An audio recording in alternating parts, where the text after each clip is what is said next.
Stephen Wongso, seorang konten kreator berdarah Tionghoa yang dikenal luas di media sosial, menjadi perbincangan publik setelah memutuskan untuk memeluk agama Islam pada awal tahun 2025. Keputusan ini mengejutkan banyak pihak, terutama karena ia berasal dari keluarga non-Muslim yang sangat menjunjung tinggi nilai-nilai budaya dan tradisi leluhur. Lahir dan besar dalam lingkungan keluarga yang taat pada kepercayaan turun-temurun, Stephen sejak kecil sudah dibentuk dalam kerangka berpikir yang sangat kental dengan nilai-nilai Tionghoa. Ia tumbuh sebagai anak yang penuh tanggung jawab, menjunjung tinggi etika, dan berusaha selalu menjadi kebanggaan keluarga. Kedekatannya dengan keluarganya, terutama sang ibu, menjadi salah satu fondasi kuat dalam kehidupan masa mudanya.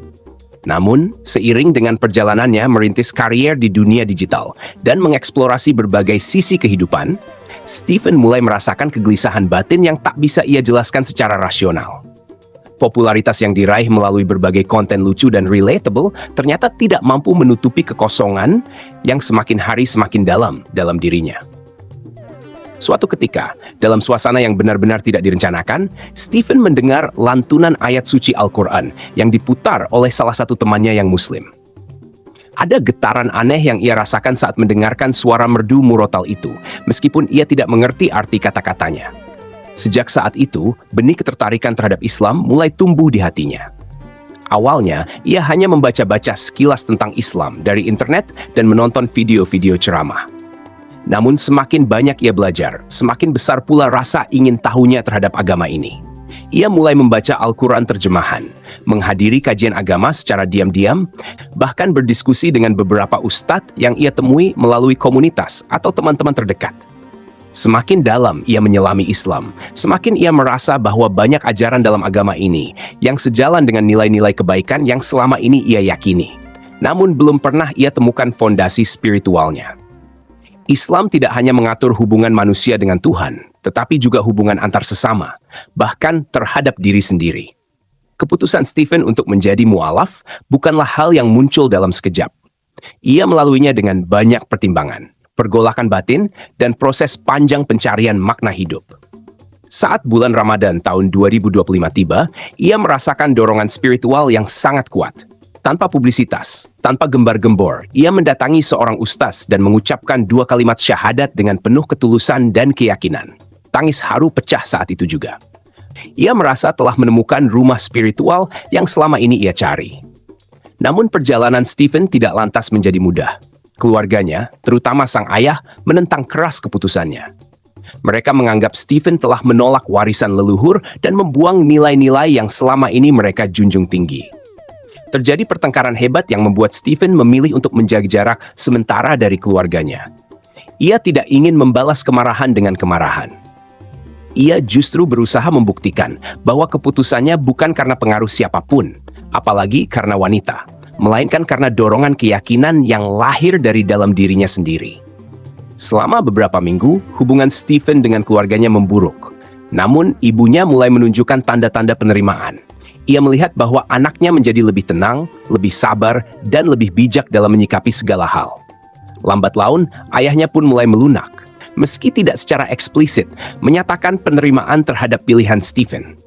Mereka mulai berbicara kembali, makan bersama, dan perlahan menjalin kembali hubungan yang sempat renggang. Banyak publik berspekulasi bahwa Stephen masuk Islam karena ingin menikahi Arafah Rianti, seorang komika yang sempat menjalin kedekatan dengannya.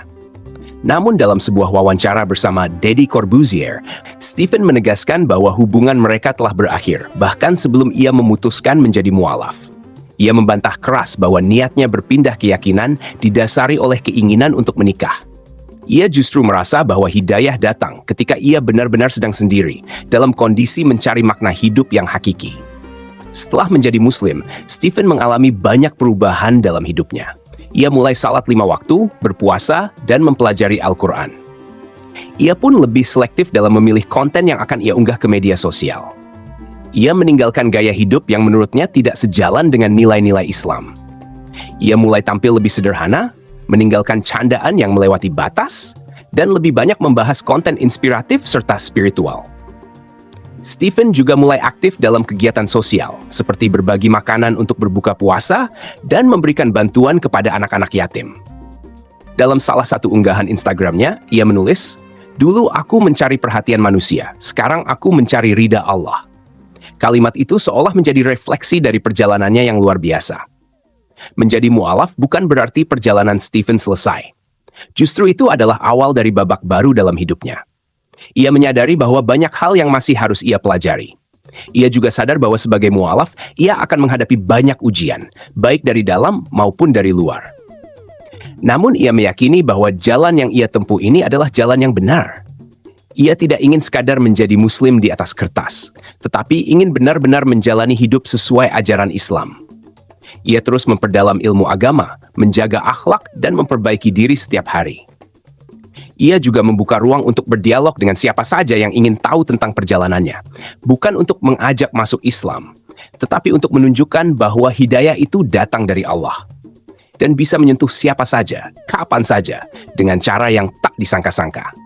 Stephen Wongso kini tidak lagi hanya dikenal sebagai content creator, tapi juga sebagai sosok inspiratif yang berani menempuh jalan spiritual yang penuh tantangan demi menemukan kedamaian sejati dalam pelukan Islam.